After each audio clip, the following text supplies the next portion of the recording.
Saya kira begini ya, pertama bahwa, eee, bisnis itu sebagaimana dari asal katanya, businessman itu artinya kan orang-orang sibuk ya. Iya, Jadi orang yang suka menyibukkan diri itu adalah pebisnis sebenarnya. bisnis.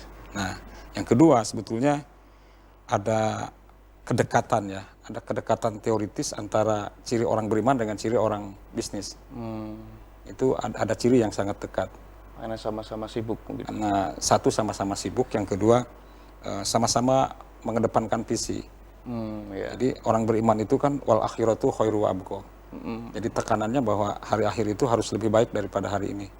mhm. Jadi harus lebih baik dan lebih abadi. Dan para pebisnis itu kan orang yang selalu berpikir untuk kepentingan jangka panjang. Iya. Tidak berpikir untuk kepentingan jangka pendek. Itu pebisnis. Karena pebisnis dengan pedagang berbeda. Jadi kalau pedagang itu kan selalu berupaya mencari selisih. Mhm. Nah, sementara kalau pebisnis itu pada added values, pada nilai tambah. Iya, iya. Jadi itu dua hal yang berbeda. Mhm. Nah, itu satu hal. Oleh karena itu, mengapa misalnya semakin tinggi tingkat spiritual seseorang, semakin tinggi kapasitasnya untuk memiliki komitmen menjadi seorang pebisnis. Itu semakin, atau bisa dibalik. Jadi menjadi seorang pebisnis itu pasti akan memiliki relevansi dengan meningginya tingkat spiritualitas seseorang. Oke, ya, Jadi selama ini kan orang berpikir bahwa ini berbeda pebisnis itu begitu ya. berjarak dengan spiritual ya. Itu pikiran yang sangat keliru. Oh, Hampir tidak ada pebisnis yang memiliki jarak dengan dunia spiritual, terlepas dari soal agama Iya. apa mereka menganut, dari soal mazhab apa yang mereka anut juga. Yang pasti bahwa pebisnis itu memiliki tingkat spiritualitas yang lebih tinggi dibandingkan manusia biasa. Kenapa? Karena ciri pebisnis dengan ciri orang beriman itu sama. iya, iya. Ya, cuman istilahnya yang berbeda. Jadi kalau istilah orang beriman itu wal akhiratu khairu wa abqa, Iya, kalau pebisnis itu menjadi investor kan. iya, Jadi iya. investor itu tidak berorientasi today ya, tapi Sama-sama, tetapi sama-sama visioner. visioner untuk masa depan. Iya. Dan masa depan itu hari besok itu, minggu besok, bulan besok, Iya. tahun besok, 10 tahun kemudian, 20 tahun kemudian, 30 tahun kemudian, bahkan saat kita dikubur, saat kita sudah mati, saat kita sudah di alam mahsyar, saat kita masuk surga atau masuk neraka.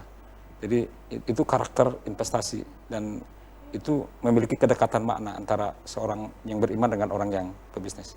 Ya, lalu bagaimana kaitannya itu tadi dengan realitas hari ini yang ada ini, yang terutama kaitannya dengan tantangan terjadinya di COVID-19 ini? Iya, coronavirus DC-19 itu memang melumpuhkan banyak hal ya. Iya. Itu juga tidak bisa dipungkiri.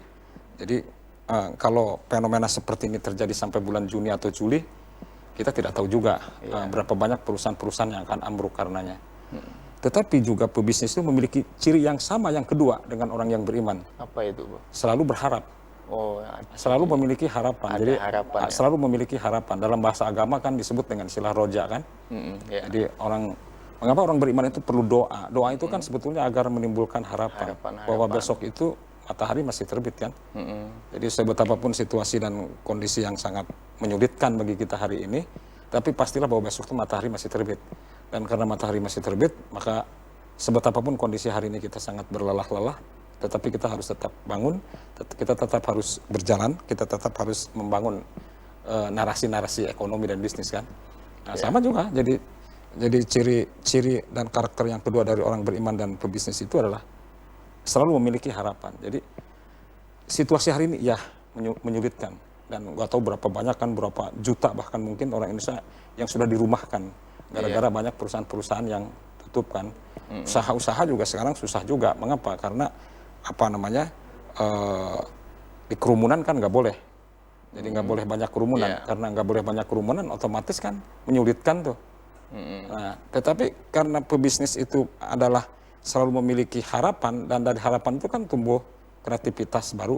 Iya. Nah, orang yang memiliki harapan itu akan tumbuh kreativitas. Saya ingat almarhum bapak saya itu selalu bilang ketika pabrik tapiokanya dulu itu hancur begitu ya. Iya. Itu bapak saya itu bilang segala hal itu boleh hilang. Yang tidak boleh hilang itu ada dua kata bapak saya. Yang pertama harapan, kedua memulai. Jadi harapan, yang kedua memulai. Memulai lagi gitu. Jadi kita juga sama begitu. Nggak tahu nih kita bulan Juni atau bulan Juli kita baru Iya. baru Sulit memprediksinya. sulit memproyeksinya gitu ya. Tetapi kemudian kita karena kita tetap harus bangun, kita tetap harus memulai sesuatu yang baru, maka konsekuensinya bahwa kita harus memperjuangkan sesuatu. Di situ lahir kreativitas baru kan. Nah, kreativitas baru itu apa? Ya bisnis yang tadinya manual, ya minimal jadi digital begitu ya. Ya istilah sekarang daring, apa istilah sekarang bisa daring, jaringan online lah. Ya bisa online, bisa macam-macam kan sekarang. Jadi program-program juga menjadi lebih banyak. Jadi orang kemudian dicerdaskan.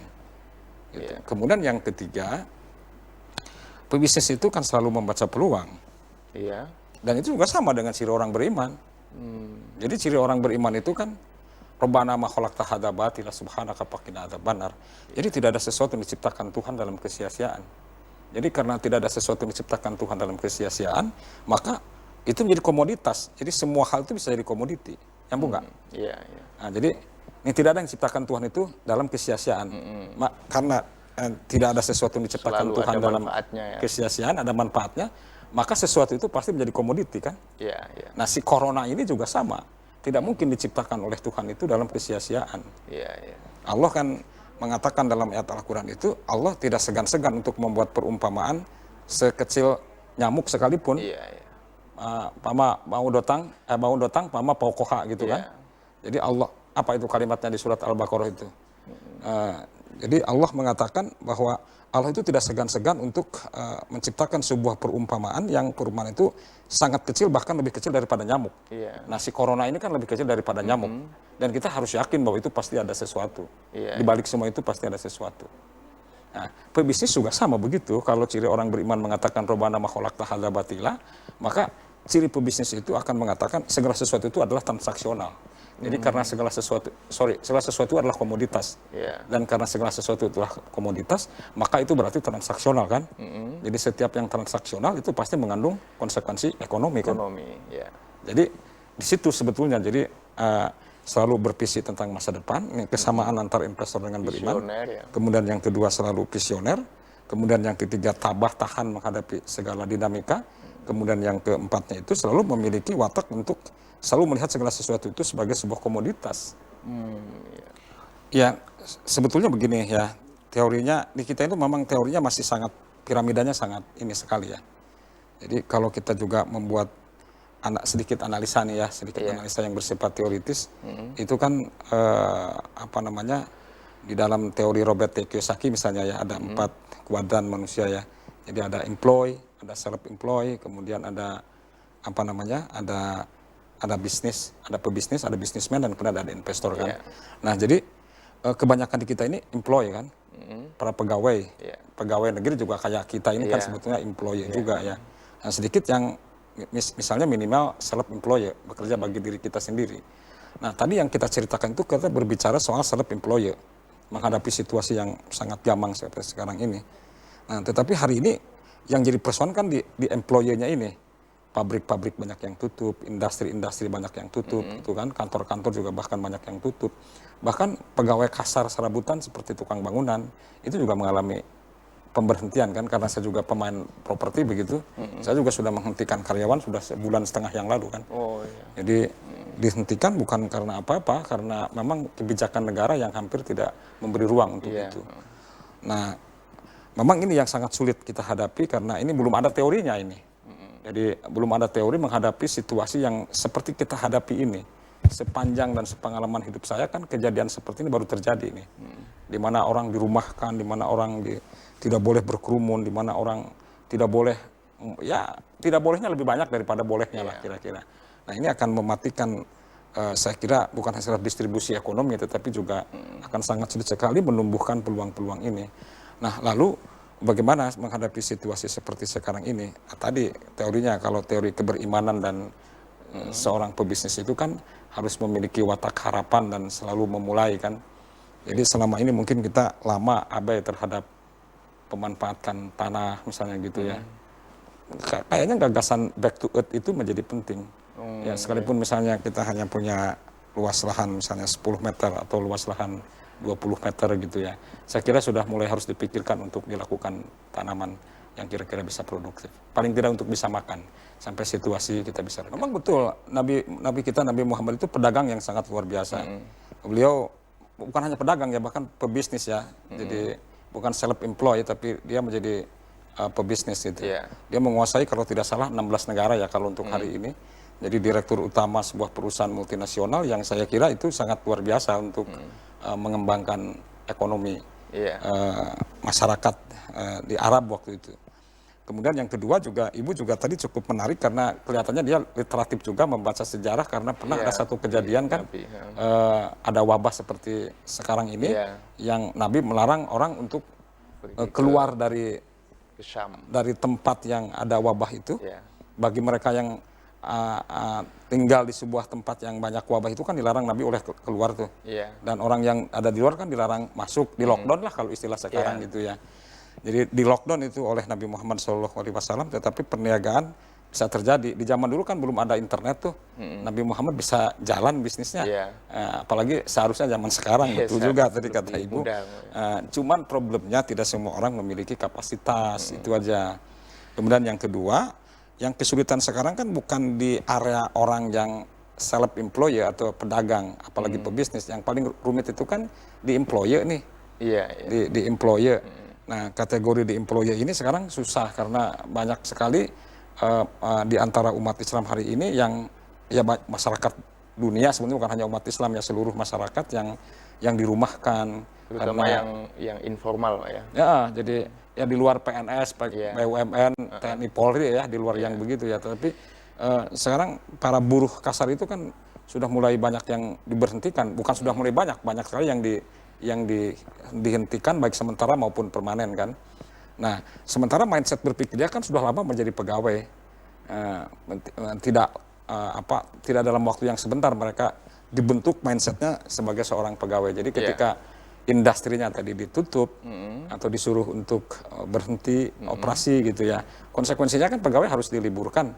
Nah, ketika pegawai harus diliburkan itu kan bingung juga tuh bagaimana para pegawai ini mengisi ruang waktunya agar dapur mereka tetap mengebul lah kira-kira begitu.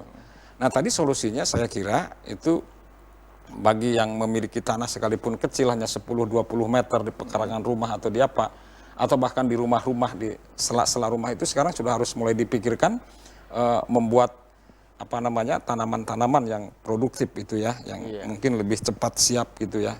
Misalnya nanam sayur-sayuran begitu ya, melalui pot-pot tertentu atau melalui paralon-paralon tertentu yang sering disebut sebagai hidroponik begitu ya. Tanaman-tanaman hidroponik menurut saya tuh sekarang penting sekali. Di rumah pun bisa produktif. Di rumah pun bisa produktif. Paling tidak mengantisipasi waktu yang sangat berisiko karena yang akan mahal dalam beberapa bulan ke depan ini saya kira itu adalah pada aspek-aspek konsumtif itu. Iya, saya kira poin pentingnya tadi bagaimana kita kreatif di sekitar kita ya. Di sekitar kita. Nah, yang susah itu tadi menumbuhkan kreativitas. Yang kedua, yang susah itu kan bagaimana mengubah mindset berpikir orang. Jadi sebelumnya sebagai employer yang setiap hari, setiap minggu, atau setiap bulan dia mendapatkan bayaran, tiba-tiba harus berhenti, dia kehilangan jejaknya. Iya, pertama ya jangan sampai mereka kehilangan arah untuk berkomunikasi dengan orang yang mungkin lebih mengerti. Ya, kedua dalam jangka pendek saya kira itu harus menjadi tanggung jawab negara, saya kira. Jadi tanggung jawab negara dalam pengertian bahwa negara harus memberikan respon dan memberikan rasa tanggung jawabnya. Tapi bukan pencitraan ya, posisi begitu harus betul-betul tulus, harus betul-betul memang merawat kepentingan masyarakat banyak gitu ya. Menggiring dan memancing masyarakat supaya lebih kreatif. Nah, kemudian yang ketiga baru ditumbuhkan kreativitasnya. Ya, jadi nggak bisa memang orang lagi kelaparan disuruh kreatif kan. Oh iya, ya, jadi lapar makan dulu baru bisa mikir. Baru bisa mikir. Jadi pada saat orang butuhnya makan ya kasih makan dulu, lalu setelah begitu disuruh untuk kreatif. Jadi dalam jangka pendek ini saya kira pemerintah wajib turun tangan untuk mengantisipasi itu. Tetapi dalam jangka panjang yang jauh lebih penting menurut saya adalah ditumbuhkan kreativitasnya, ditumbuhkan imajinasi kreatifnya, dan kemudian diberikan ruang-ruang kepada mereka untuk sedikit banyak memiliki rasa kemandirian. Pikiran-pikiran Mas Yahya yang belum jadi pebisnis. Oh gitu. Ya, jadi kalau seorang pebisnis itu berpikirnya tidak pernah berpikir untung. Oh gitu. Ya, itu omongan. Meskipun posisinya di atas ya. Iya, jadi pernah kan Bob Sadino memberikan narasi ya almarhum, dia mengatakan bahwa pebisnis itu berpikirnya rugi, tidak pernah berpikir untung. Oh gitu. Sehingga ketika benar-benar rugi itu kita tidak putus asa, dan ketika mendapatkan keuntungan, kita menjadi sangat bersyukur sekali kepada nikmat Bahkan Allah. bisa jadi hati-hati ketika posisinya sedang beruntung juga. Iya, jadi pebisnis itu nggak pernah yang namanya pebisnis itu sebetulnya orang misalnya orang sombong itu gara-gara kaya, sebenarnya bukan mental pebisnis tuh. Jadi kalau mental pebisnis itu tetap dalam posisi bersahaja apapun keadaan yang dia raup, karena apa, dia sadar bahwa Tuhan itu punya cara mengambil. Jadi pebisnis itu adalah sekumpulan orang yang memiliki kesadaran cukup kuat bahwa Tuhan itu punya cara untuk mengambil, sekaligus punya cara untuk memberikan. Jadi kalau misalnya ada orang yang gagah-gagahan gitu, yang euforia, kemudian yang apa namanya, ya yang banyak menghabiskan waktunya dipakai untuk hal-hal yang hura-hura karena dianggap papan, dianggap kaya gitu ya, sombong karena dia misalnya kekayaannya apa gitu, itu bukan pebisnis tuh. Jadi jiwa pebisnis itu nggak begitu. Jiwa pebisnis itu adalah justru yang rendah hati gitu ya, rendah hati. Kemudian kenapa bisa begitu? Karena pebisnis itu selalu berpikir bahwa bisnisnya itu besok rugi gitu. Jadi kalau pebisnis berpikir besok untung terus, nggak ada lah, itu bisa bangkrut beneran. Bisa itu terancam ya. Bisa bangkrut beneran. Jadi kalau pebisnis itu pasti yang diutamakan risknya. Jadi saya ingin teoritis sedikit ya, jadi sedikit teoritis historis ya sedikit ya. Nabi Isa itu kenapa lahir? Kenapa diturunkan oleh Allah Subhanahu Wa Taala ke muka bumi untuk menjadi nabi dan rasul? Itu untuk menyelesaikan 3 masalah. Sebenarnya yang paling utama itu. Satu tadi masalah zakat gitu ya. Kemudian yang kedua, ini menurut bagian tertentu dalam sejarah ya. Satu masalah zakat, kemudian masalah kurban, kemudian yang ketiga masalah haji loh. Ya kan, ini cerita intinya ya. Kenapa? Ini selalu dikuasai oleh kelompok agamawan yang tidak memiliki kapasitas yang cukup untuk mengolah ini menjadi arena bisnis yang baik. Gitu. Sehingga terjadi eksploitasi kan. Dari eksploitasi itu maka tidak terjadi distribusi yang baik. Saya sering ngobrol tuh ke teman-teman mahasiswa baik di S2, S3 ataupun di S1. Itu saya sering ceritakan bahwa budget itu semestinya harus dipimpin atau dikelola oleh orang yang mengerti bisnis. Nah, harus mengerti bisnis. Mengapa? Karena konsep zakat itu sebetulnya mengubah mindset berpikir dari mustahik ke mujaki. Jadi kalau pada tahun ini misalnya saya adalah mustahik, ya tahun depan saya harus menjadi mujaki. Jadi bukan bagaimana terus-terusan menjadi mustahik, tetapi ada perubahan wacana. Kemudian yang kedua, zakat itu intinya apa sih? Zakat itu intinya melakukan distribusi ekonomi. Kenapa terjadi kemiskinan di sebuah negara? Itu karena tidak terjadi distribusi ekonomi. Ya, salah satu pintu untuk melakukan distribusi ekonomi itu zakat. Oleh karena itu, ya closing statement-nya saya kira tadi, jadi dalam ayat Al-Quran itu Allah mengatakan tidak ada sesuatu yang Allah ciptakan dalam kesia-siaan. Rabbana ma khalaqta hadza batila subhanaka faqina adzabannar. Dan oleh karena itu saya kira virus corona itu harus dipahami bahwa dunia sedang berubah. Dunia sedang berubah dan kita harus siap menyongsong perubahan. Dan pebisnis serta orang beriman itu selalu memiliki ciri bahwa dia siap menghadapi tantangan.